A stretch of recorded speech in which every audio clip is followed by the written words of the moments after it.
മോളെ പോകാൻ തന്നെ തീരുമാനിച്ചോ? അതെ അച്ഛാ. അച്ഛൻ ഈ നിമിഷം മരിച്ചിരുന്നെങ്കിൽ മോള് പോകുമായിരുന്നു. അച്ഛാ. എന്നാൽ അച്ഛൻ മരിച്ചു മോളെ. അച്ഛന്റെ മരണത്തിന് കാരണം നിന്റെ ഭർത്താവാണ്. എന്താ പറയുന്നത്? ഞാൻ പറഞ്ഞിട്ടും മാർക്കോസ് മുതലാളിയുടെ മകനെ അയാൾ അറസ്റ്റ് ചെയ്തു. അതൊരു മഹാകാര്യമായിട്ട് അയാൾ കരുതുന്നുണ്ടായിരിക്കും. പക്ഷെ എന്റെ ആത്മാഭിമാനത്തിന്റെ കഴുത്തിലാണ് അയാൾ കത്തിവെച്ചത്. പക്ഷെ അറസ്റ്റ് ചെയ്തോടി തെളിയിച്ചു കഴിഞ്ഞു അയാൾ എന്റെ മരുമകനല്ല എന്ന്. അയ്യോ അച്ഛാ, അങ്ങനെയൊന്നും പറയല്ലേ. പറയും മോളെ. നിന്റെ ഇഷ്ടത്തിനാണ് അച്ഛൻ വിവാഹത്തിന് സമ്മതിച്ചത്.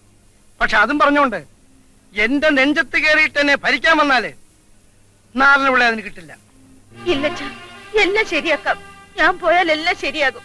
ഞാൻ പോയി പറഞ്ഞാൽ ചേട്ടൻ എന്ത് വേണമെങ്കിലും കേൾക്കും. ഇനി എന്നൊന്ന് ശരിയാക്കാൻ അയാളിപ്പോ ഇൻസ്പെക്ടർ ഒന്നുമല്ല, അയാൾ ജോലി രാജിവെച്ചു.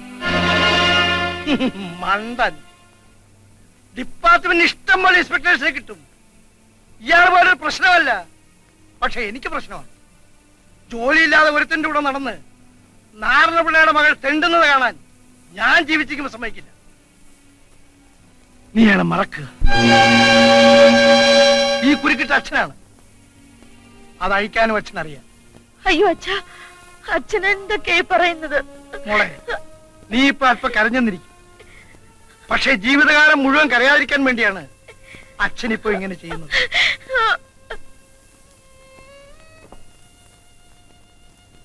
കുട്ട, ഇപ്പൊ കുട്ടന് ചേട്ടന്റെ കാശ് വേണ്ടേ? എന്റെ ജോലി പോയി കുട്ട. പക്ഷെ കുട്ടനുള്ള കാശ് ഇപ്പോഴും എന്തേലും.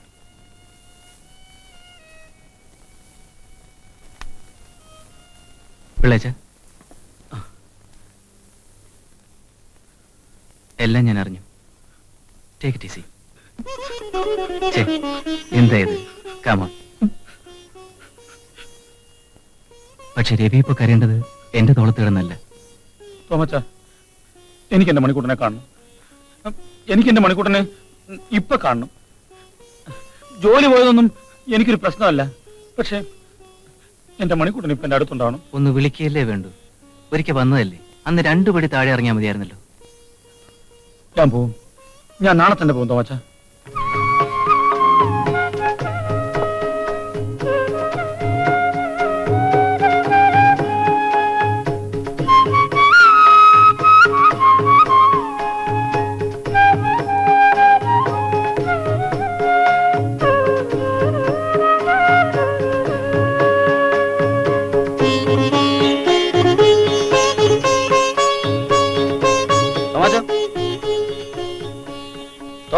ഓ,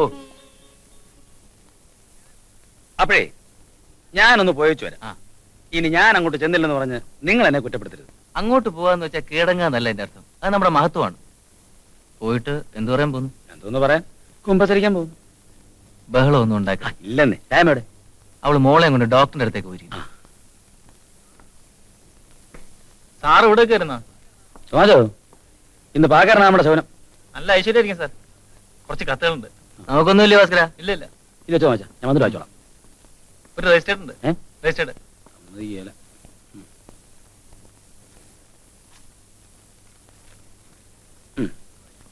ഇതോടെ ഇരിക്കട്ടെ, ഞാൻ പോയിട്ട് ഇത് വായിച്ചു നോക്കണം. വന്നിട്ട് വായിക്കാം. രജിസ്റ്റേർഡ് ലെറ്റർ കിട്ടിയ ഉടനെ വായിച്ചു നോക്കണം. എന്നാ തോമാച്ചാൻ വരും.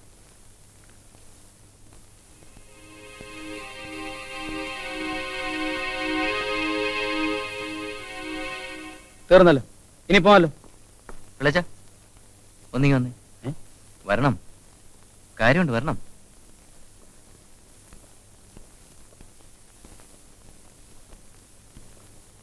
എന്താ തോമച്ച? പിള്ളേച്ചൻ ഇപ്പൊ അങ്ങോട്ട് പോകണ്ട. ഇപ്പൊ പോണ്ടെന്ന് വെച്ചാൽ വിഷമിക്കൊന്നും വേണ്ട. ഇത് ശോഭനയുടെ ഡൈവോഴ്സ് നോട്ടീസാണ്.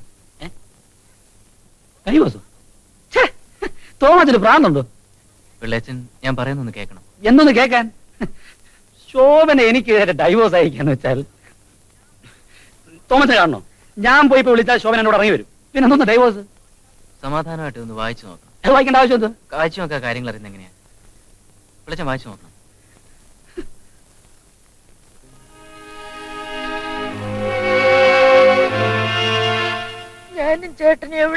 പോയി ജീവിച്ചോളാം അച്ഛ. പാടില്ല. ഞാനെല്ലാം തീരുമാനിച്ചു കഴിഞ്ഞാണ്. നിനക്ക് വേണ്ടിയാണ് ഞാൻ നോട്ടീസ് അയച്ചത്.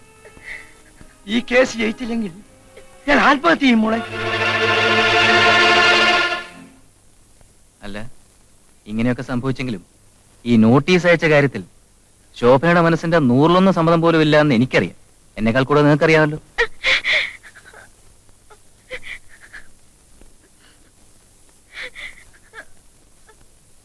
ഞാനൊന്ന് തീരുമാനിച്ചു. ഞാൻ പിള്ളേച്ചന് വേണ്ടി വാദിക്കും. എന്തിന്? എന്തോന്ന് വാദിക്കാൻ? അതിനൊക്കെ ഞങ്ങളെ പറ്റി നിങ്ങൾക്ക് എന്തോന്ന് അറിയാൻ തോമാച്ച? ഒന്നുമില്ലേലും നമ്മൾ മേലേം കഴിയും താമസിക്കുന്നവരല്ലേ. അതുകൊണ്ടെന്താ തോമാച്ച, നിങ്ങൾ കാണുന്നൊന്നും അല്ല തോമാച്ച ഞങ്ങളുടെ ഈ ബന്ധം എന്ന് പറയുന്നത്. എന്റെ ഒരൊറ്റ ദിവസം മതി കോടതി എനിക്ക് 100 കാര്യങ്ങൾ പറയാൻ കാണും. അതൊന്നും നിങ്ങളുടെ നിയമപുസ്തകത്തിൽ കാണുക. എനിക്കാരുടെയും മക്കാലത്തൊന്നും വേണ്ട. ഞാൻ ഒറ്റയ്ക്ക് വാദിച്ചോളാം.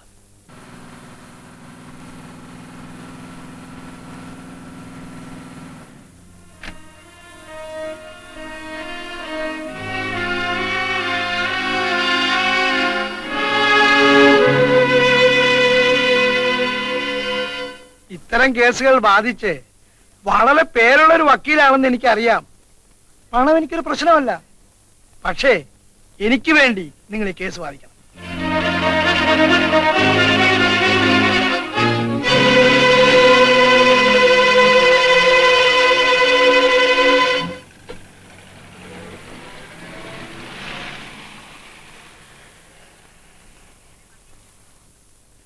വേറെ വക്കീലില്ലാത്ത പോലെ. അതുകൊണ്ടല്ല, ഇൻസ്പെക്ടർ ഒന്ന് കൊച്ചാക്കാൻ വേണ്ടിയാ. നിങ്ങൾ എതിരായിട്ട് വാദിക്കുമ്പോ അത് ഞാൻ കൊച്ചാവുമല്ലോ. നീ ചുമ്മാ ഇരുന്ന് പിടയ്ക്കാൻ.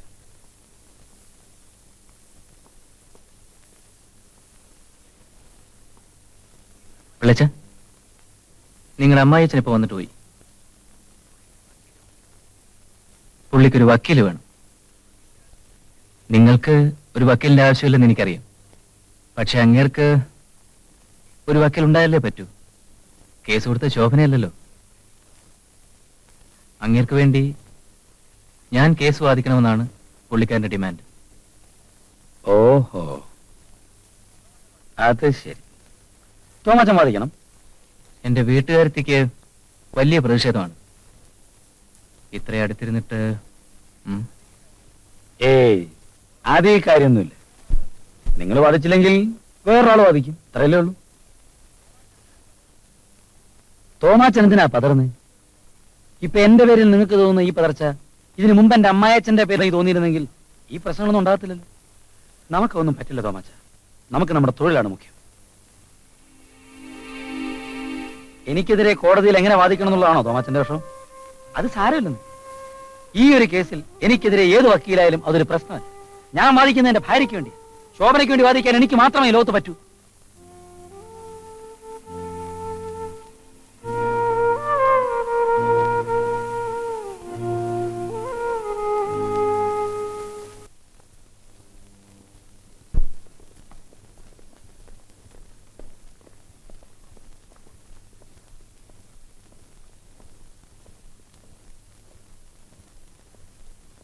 ഈ കെട്ടഴിക്കണം. ഞാന് അങ്ങനെയെങ്കിലും തലയെക്കെട്ട് അയക്കാറില്ല. അത് നിങ്ങളുടെ ഇഷ്ടം. പക്ഷെ കോടതിക്കകത്ത് കയറണമെങ്കിൽ കെട്ടഴിക്കണം, ആരായാലും.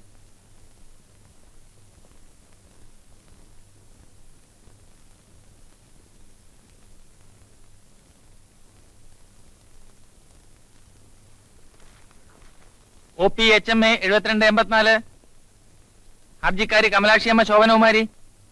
I appear for the petition, your honour. കമലാക്ഷിയമ്മ ശോഭനകുമാരി.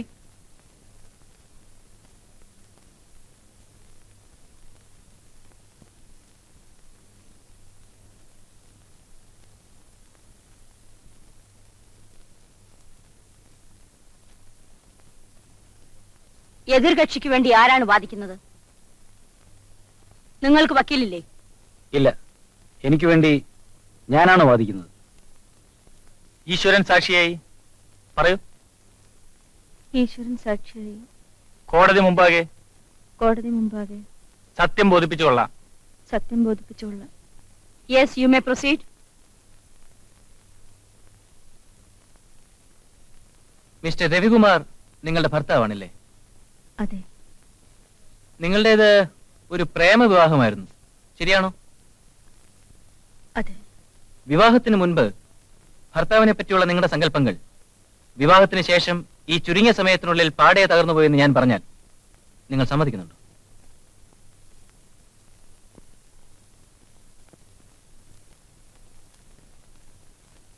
ഉണ്ട്. അതിന് കാരണം ഊണിലും ഉറക്കത്തിലും മിസ്റ്റർ രവികുമാർ ഒരു സബ് ഇൻസ്പെക്ടർ മാത്രമായിരുന്നു എന്ന് ഞാൻ പറഞ്ഞാൽ നിഷേധിക്കൂ?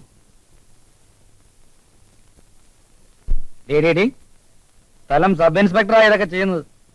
ആ നിന്റെ ഒരു സമയം.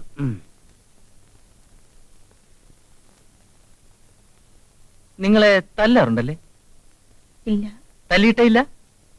ഉണ്ട്. പക്ഷേ യുവർ ഓണർ, വിവാഹം കഴിഞ്ഞ് ഈ ചുരുങ്ങിയ സമയത്തിനുള്ളിൽ തന്നെ അടിയും കലാശവും ഈ വീട്ടിൽ ആരംഭിച്ചിരിക്കുന്നു എന്ന വസ്തുത ബഹുമാനപ്പെട്ട കോടതിയെ ഞാൻ ബോധിപ്പിക്കുന്നു. Yes, you may proceed. Yes your honour. ഭർത്താവ് മദ്യപിക്കാറുണ്ടോ? ഇല്ല. ഭർത്താവിന് പരസ്ത്രീകളുമായി ബന്ധമുണ്ടോ? അറിഞ്ഞൂടാ. നിങ്ങളെ മറച്ചുകൊണ്ട് നിങ്ങളുടെ ഭർത്താവ് ഒരു സാരി വാങ്ങിച്ചില്ലേ? വാങ്ങിച്ചു. ആർക്ക് വേണ്ടി വാങ്ങിച്ചെന്ന് പറഞ്ഞു? ഇല്ല. ചോദിച്ചോ? ചോദിച്ചു. അതിന്റെ പേരിൽ നിങ്ങൾ തമ്മിൽ വാക്കുതർക്കം ഉണ്ടായി അല്ലേ? ഉണ്ടായി. ആ കാരണത്താൽ നിങ്ങളെ തല്ലി, ശരിയാണോ? തല്ലി. പക്ഷെ ഈ വാങ്ങിച്ച സാരി നിങ്ങൾക്കല്ല എന്നുള്ളതും അത് മറ്റൊരു സ്ത്രീക്കാണെന്നുള്ളതും ഉറപ്പല്ലേ? ഈ ചുറ്റുപാടിൽ നിങ്ങളുടെ ഭർത്താവിന് മറ്റൊരു സ്ത്രീയുമായി ബന്ധമുണ്ടായിരുന്നുവെന്ന് ഞാൻ പറഞ്ഞാൽ നിങ്ങൾ സമ്മതിക്കുമോ?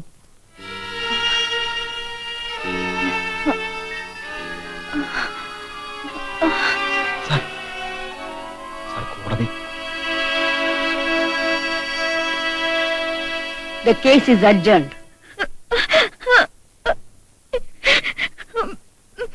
കുഞ്ഞെ, കുഞ്ഞെണീറ്റ് വന്ന് വല്ലതും കഴിക്കേ.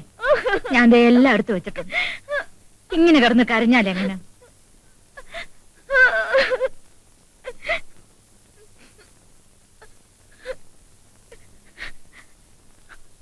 കഷ്ടമാണ് അങ്ങുന്നേ. ഒരു കഷ്ടവുമില്ല. ഇതിനേക്കാൾ തങ്കപ്പെട്ട ഒരു ഭർത്താവിനെ നമുക്ക് അങ്ങനെ പിടിക്കും. അങ്ങനെ അങ്ങാടിന്ന് പച്ചമരുന്ന് വാങ്ങിക്കുന്ന പോലെ വാങ്ങാൻ പറ്റുന്നതാണോ ഇത്? ആ, ഞാൻ വാങ്ങിക്കും. നാറാവിളക്ക് വാങ്ങിക്കാൻ പറ്റും. ദേഷ്യപ്പെടരുത്. 3 വയസ്സിൽ കുഞ്ഞിന്റെ അമ്മ മരിച്ചതാണല്ലോ. അതിൽ പിന്നെന്താ തങ്കപ്പെട്ട ഒരു സ്ത്രീയെ കെട്ടാത്തത്? നിങ്ങൾ നിങ്ങളുടെ പാട് നോക്കിന്. ഞാൻ കേസ് കൊടുത്തു പോയി. അതെന്താ നിങ്ങൾ മനസ്സിലാക്കാത്തത്? ഇതിന്റെ പിന്നിൽ വേറെ ആരുടെയോ പ്രേരണ ഉണ്ടെന്നാണ് എനിക്ക് തോന്നുന്നത്. ഏത് ചോദ്യത്തിനും ആ കുട്ടി തലകുനിച്ച് സമ്മതം മൂളുന്നത് കണ്ടാൽ അതാരെയോ പേടിക്കുകയാണെന്ന് തോന്നുന്നു. എനിക്കിങ്ങനെ ഒരു കേസിന് വിധി പറയാൻ ശക്തിയില്ല മോളെ. നമുക്ക് ഉറങ്ങാം മോളെ. അമ്മമ്മയ്ക്ക് ഗുഡ് നൈറ്റ് പറ. ആ, മോൾ ഇന്ന് അമ്മമ്മയുടെ കൂടെ ഉറങ്ങിയാൽ മതി. ഞാൻ മോടെ പാലെടുത്തോണ്ട് വരാമേ. മോളിങ് വാ.